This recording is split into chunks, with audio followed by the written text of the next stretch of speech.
Welcome back to yet another session of Amadeus. This is your coach Saddam. Let's begin the journey. So in this session, we will learn how to check the fare rule if customer wanted to make the date change or cancellation. तो देखो, एक बारी customer अगर booking कर लेता है, उसके पास सिर्फ 3 ऑप्शन बचते हैं. या तो वो डेट चेंज कराए, यानी वो पोस्टपोन या प्रीपोन या अपग्रेड करे. दूसरा, या तो कैंसिलेशन करा के वो रिफंड ले ले. और तीसरा, वो ट्रैवल कर जाए. अगर कस्टमर ट्रैवल कर जाता है, वेल एंड गुड है. लेकिन अगर वो आपके पास वापस आता है और कहता है कि उसको डेट चेंज कराना है या उसको उसका पैसा वापस चाहिए, तो उसके लिए हमें फेयर रूल चेक करना होता है. जब तक हम फेयर रूल नहीं चेक कर पाएंगे या जब तक हम फेयर रूल नहीं चेक करते हैं, हम कस्टमर को कुछ भी कमिट नहीं कर सकते. तो जब भी कस्टमर आपके पास आता है, कुछ भी कमिट करने से पहले आप फेयर रूल जरूर चेक करेंगे और उसके बाद ही कस्टमर को आप कमिट करेंगे.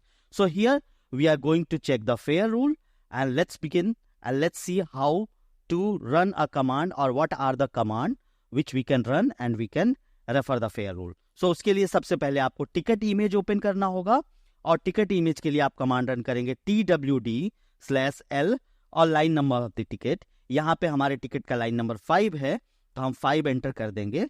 जैसे ही हम टिकट इमेज को ओपन करेंगे, यहाँ पे टिकट इमेज हमारा ओपन हो जाता है और यहाँ पे हमें सारी इन्फॉर्मेशन मिल जाती है. यानी कि फेयर रूल चेक करने के लिए जो जो इन्फॉर्मेशन चाहिए वो इस टिकट इमेज में हमें मिल जाता है. और इसीलिए हमने टिकट इमेज भी ओपन किया हुआ है. कोई शौक तो है नहीं हमें टिकट इमेज चेक करने का, तो हमने टिकट इमेज इसीलिए ओपन किया है कि जो इन्फॉर्मेशन फेयर रूल के लिए लगेगा वो इन्फॉर्मेशन यहीं पे मिलेगा. ठीक है, जैसे ये हमारा डेट ऑफ इश्यूएंस हो गया, ये हमारा डेट ऑफ ट्रैवल हो गया, ये हमारा फ्लाइट का इन्फॉर्मेशन यानी एयरलाइन का कोड हो गया, उसके अलावा ये हमारा ट्रैवल सेक्टर हो गया. यही सारे इन्फॉर्मेशन लगेंगे. ये हमारा क्लास ऑफ सर्विस हो गया. चलिए स्टार्ट करते हैं जी. जो सबसे पहला कमांड होगा वो होगा FQD, फादर क्यूबेक डेल्टा, और उसके बाद से सारी चीजों को हम एंटर करते चले जाएंगे. यहाँ पे हम डालेंगे LHR DXB, क्योंकि मेरा कस्टमर LHR से DXB ट्रैवल कर रहा है. यहाँ पे देखिए ट्रैवल सेक्टर दिखाई दे रहा है, मैंने यहाँ पे डाल दिया. फिर हम डालेंगे BA इसलिए क्योंकि ये हमारा ब्रिटिश एयरवेज में है और यहाँ पे ब्रिटिश एयरवेज का फ्लाइट दिखाई दे रहा है. उसके बाद से D, उसके बाद से हम क्लास ऑफ सर्विस डाल देंगे C, और क्लास ऑफ सर्विस हमारा विक्टर क्लास है तो हम यहाँ पे V डाल देंगे. /D, डिपार्चर डेट हमारा 15 अप्रैल है तो हम यहाँ पे डालेंगे 15 अप्रैल 24. /R, UP, ये कमांड है. R, UP, कमांड है. उसके बाद से हम यहाँ पे इश्यूएंस डेट डालेंगे जो कि 29 जनवरी 24 है, तो हम यहाँ पे डाल देंगे 29 Jan 24 और हम कर देंगे एंटर. जैसे ही एंटर करेंगे बहुत सारे फेयर बेसिस खुल के आ जाएंगे. जैसे यहाँ पे देखो तो टोटल 7 पेजेस खुल के आ गए और बहुत सारे फेयर बेसिस आ गए. यहाँ पे हमें इन बहुत सारे फेयर बेसिस से कोई लेना देना नहीं है. हम मूव डाउन करके हम 7 पेज ओपन कर लेंगे और फिर अपने फेयर बेसिस को मैच करेंगे. जैसे कि हमारा फेयर बेसिस यहाँ पे है, ये देखो थोड़ा सा स्क्रॉल अप करके ऊपर की तरफ चलते हैं और यहाँ पे हमारा फेयर बेसिस है VLXF 00B7. अगर आप 7 पेज पे खोजने निकलोगे ना एक एक करके, तो आपको आराम से 10-15 मिनट लगेगा. लेकिन इस सिचुएशन से बचने का एक ट्रिक है, और वो ट्रिक ये है कि आप यहाँ पे Ctrl F करो, यहाँ पे फेयर बेसिस को पेस्ट करो और 2 बार एंटर कर दो. मतलब यहाँ पे 2 दिखाई दे रहा है, 2 बार एंटर कर देंगे हम, मतलब एक बार ही एंटर कर देंगे और आपका फेयर बेसिस मिल जाएगा. ये देखो हमारा फेयर बेसिस मिल रहा है लाइन नंबर 30 पे. ठीक है, जो ये वाली फेयर बेसिस होती है ना, सी दिस वन, ये हमारा फेयर बेसिस होता है. यही हमारे फेयर बेसिस, जो नया फेयर बेसिस मिला है इस कमांड को चलाने के बाद से, उससे मैच करना चाहिए. तो ये चलाने के बाद से जो फेयर बेसिस हमारा मैच कर रहा है इन तमाम फेयर बेसिस के बीच में, वो लाइन नंबर 30 वाला है. हम सबसे नीचे जाएंगे और कमांड को रन करेंगे FQN30*PE. जैसे एंटर करेंगे फेयर रूल खुल के आ जाएगा और फिर आप यहाँ पे पढ़ के कस्टमर को बता सकते हैं. जैसे यही कस्टमर अगर कैंसिलेशन के लिए आपके पास आया है तो आप सिंपल सी लाइन कहेंगे, sir it's non refundable, nothing will be refunded.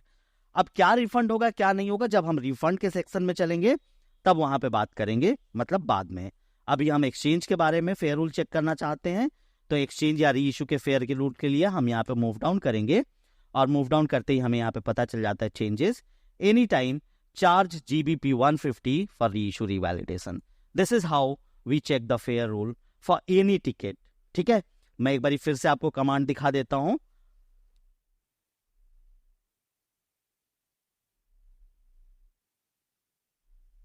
ये रहा हमारा कमांड. हम डालते हैं यहाँ पे FQD, जो कि कमांड है, प्योरली कमांड है, इसमें कुछ भी सवाल पूछने जैसा नहीं है.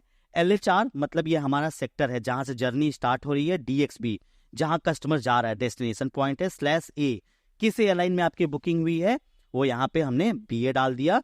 फिर यहाँ पे C, ये V किस क्लास में बुकिंग हुई है, तो हमने V डाल दिया. फिर /D वो कमांड हो गया. और फिर ये हमारा किस डेट का डिपार्चर है वो हमने डाल दिया. R, UP, कमांड है. और फिर कब का हमारा इश्यूएंस डेट है वो हमने डाल दिया. जैसे आप ये डालोगे, मल्टीपल फेयर बेसिस आपको मिल जाएगा. कभी कभी आपको 2 ही फेयर बेसिस मिलेंगे, कभी 10 मिल जाएंगे, कभी 50 मिल जाएंगे. उनमें से आपको अपना खोजना होता है. ये वही बात हुई कि जैसे भीड़ में आप किसी अपने को खोज रहे होते हैं, बिल्कुल वैसे ही इस भीड़ में, फेयर बेसिस के भीड़ में, आपको अपना फेयर बेसिस फाइंड आउट करना है जो आपके टिकट इमेज में है. This is how we can check the fair rule of any ticket. किसी भी टिकट के फेयर रूल को चेक करने का यही एकमात्र कमांड है. हाँ, कमांड आगे पीछे, ये जो कमांड डाला गया है ये आगे पीछे हो सकता है.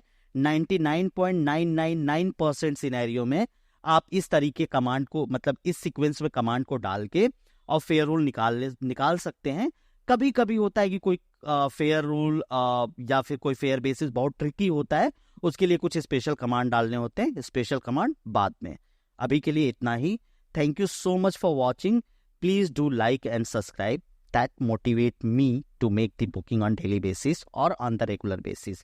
Also, please comment if you are looking to ask anything from my side. Thank you so much. Bye bye.